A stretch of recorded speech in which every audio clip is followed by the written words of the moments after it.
We need heroes.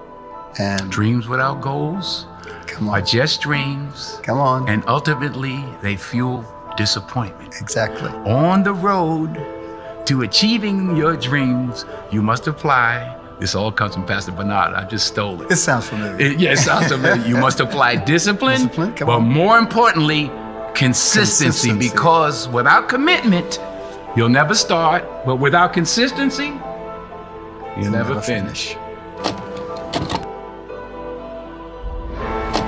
Denzel has done things in the movie industries people have dreamed about. If you can learn from his greatness, then you can adopt some of the behaviors that he does to help you and yourself achieve higher levels in what you do. So watch now. Number one, put God first. Put God first in everything you do. Everything that you think you see in me, everything that I've accomplished, everything that you think I have, and I have a few things, everything that I have is by the grace of God. Understand that. It's a gift. 40 years ago, March 27th, 1975, it was 40 years ago, just this past March, I was flunking out of college. I had a 1.7 grade point average. I hope none of you can relate. I had a 1.7 grade point average. I was sitting in my mother's beauty shop. They still call it beauty shops now? What they call it now? Yeah, I was sitting in the beauty parlor. I was sitting in my mother's beauty parlor, and I'm looking in the mirror, and I see behind me this woman under the dryer.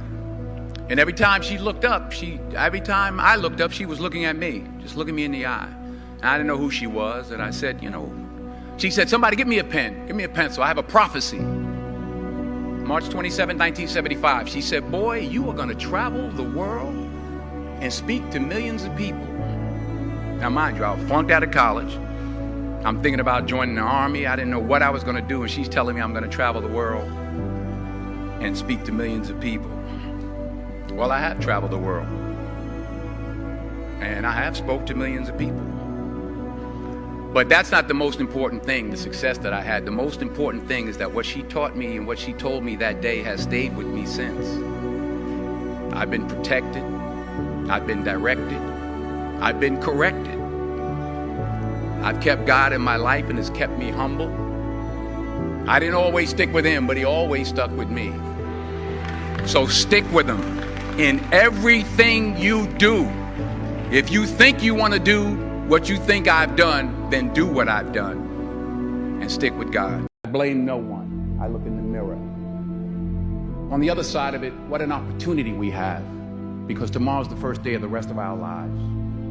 So what an opportunity we have to practice what he preached. We were put here for a reason. God created man, and God intends for us to love all mankind. And by being in a loving mood, caring for one another, that's our purpose for life.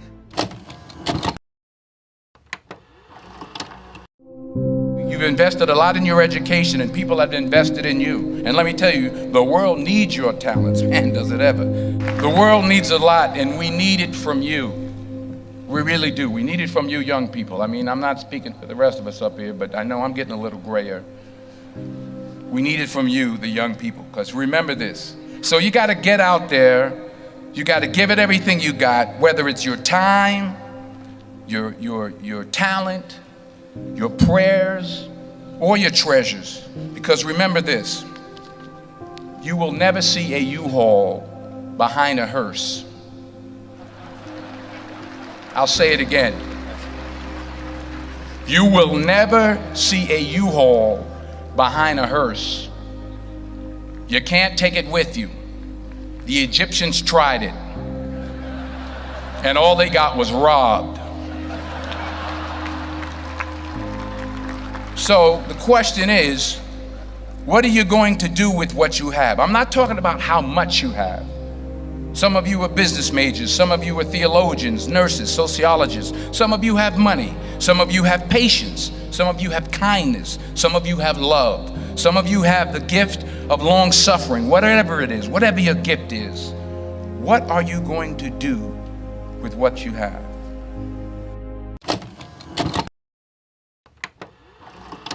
But we need goals. We need models. We need heroes. And Dreams without goals come are on, just dreams. come on. And ultimately, they fuel disappointment. Exactly. On the road to achieving your dreams, you must apply. This all comes from Pastor Bernard. I just stole it. It sounds familiar. It sounds familiar. You must apply discipline, Discipline, come but on. more importantly, consistency. Because without commitment, you'll never start. But without consistency, you'll never finish. These are all things I learned from you. So the position I have, the money I have, the stardom I have, the joy that or pain or whatever I've given to people through the films that I've done don't make me any better. Leave room to learn. Fail big. That's right. Fail big. Today's the beginning of the rest of your life, and it can be very frightening. It's a new world out there. It's a mean world out there, and you only live once. So do what you feel passionate about. Take chances professionally. Don't be afraid to fail. There's an old IQ test, was 9 dots, and you had to draw 5 lines with a pencil within these 9 dots without lifting the pencil. The only way to do it was to go outside the box. So don't be afraid to go outside the box. Don't be afraid to think outside the box. Don't be afraid to fail big. Fall forward. This is what I mean. Reggie Jackson struck out 2,600 times in his career, the most in the history of baseball. But you don't hear about the strikeouts. People remember the home runs. Fall forward. Thomas Edison conducted 1,000 failed experiments. Did you know that? I didn't know that. Because the 1,001st was the light bulb. Fall forward. Every failed experiment is one step closer to success. You've got to take risks, and I'm sure you've probably heard that before, but I want to talk to you about why that's so important. The point is, and I'll pick up the pace, the point is every graduate here today has the training and the talent to succeed. But do you have the guts to fail? Here's my second point about failure. If you don't fail, you're not even trying. I'll say it again. If you don't fail, you're not even trying. My wife told me this great expression. To get something you never had, you have to do something you never did. Les Brown's a motivational speaker. He made an analogy about this. He says, imagine you're on your deathbed, and standing around your deathbed are the ghosts representing your unfulfilled potential. The ghost of the ideas you never acted on. The ghost of the talents you didn't use. And they're standing around your bed, angry, disappointed, and upset.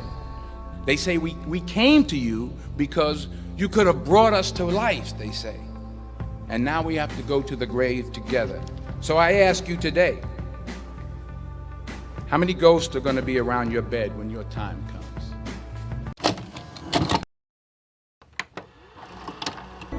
Hard work works. Working really hard is what successful people do.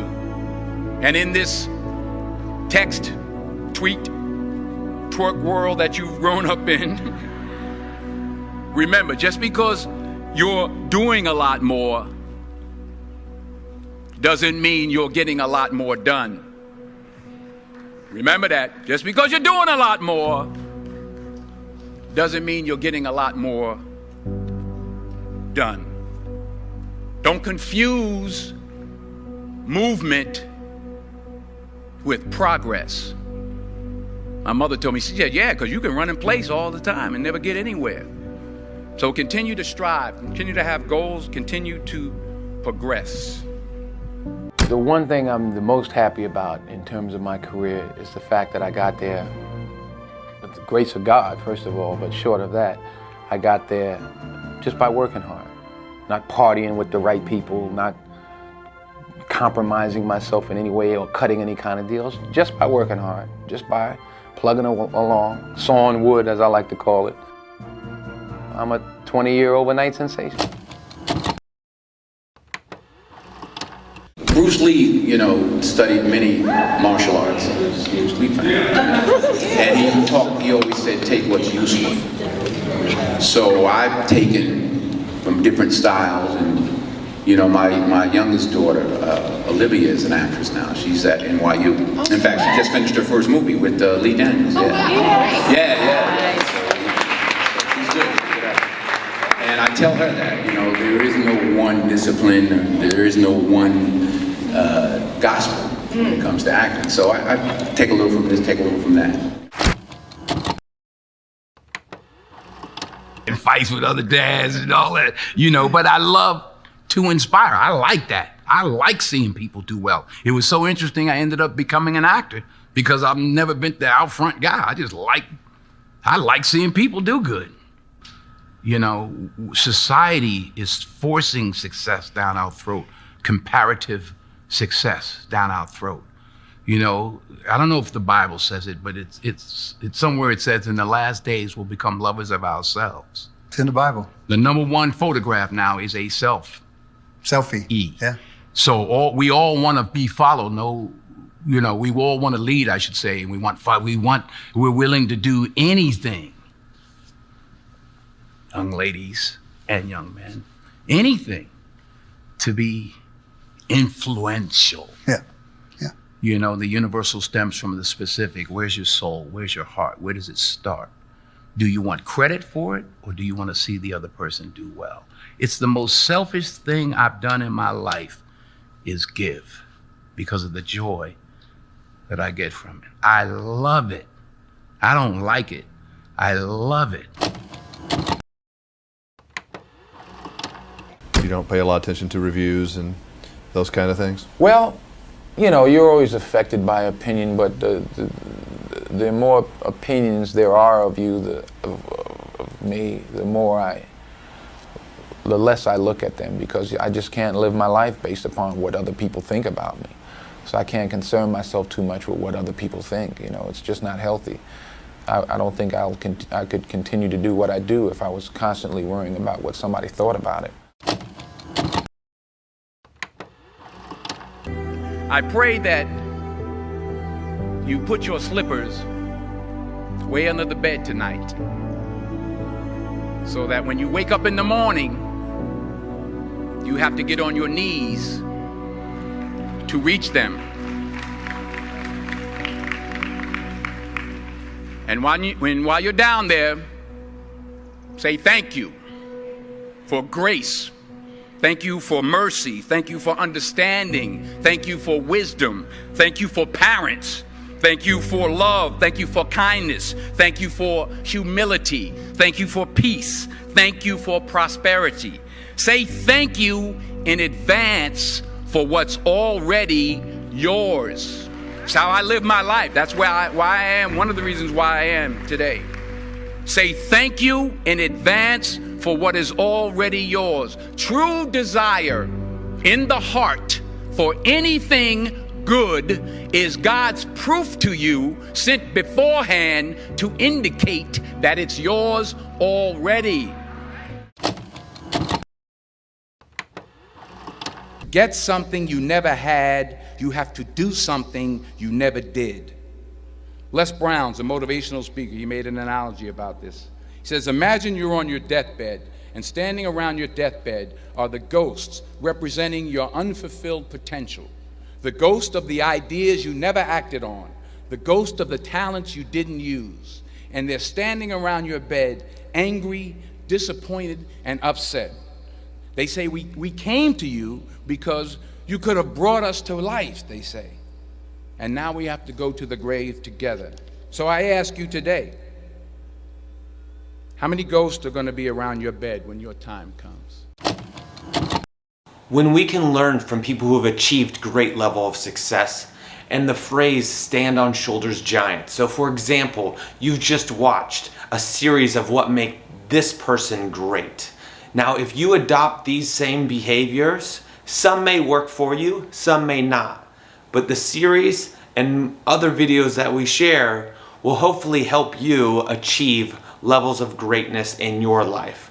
Adopting behaviors that successful people do will only help you out achieve more. You can take some and you can drop some. You don't have to do them all. Some may work for you, some may not. So hopefully you learn from these behaviors, you start adapting some to your life. I get to create a video about what makes you great in the future. Please like, share, and subscribe, and I appreciate you watching these videos. Thank you.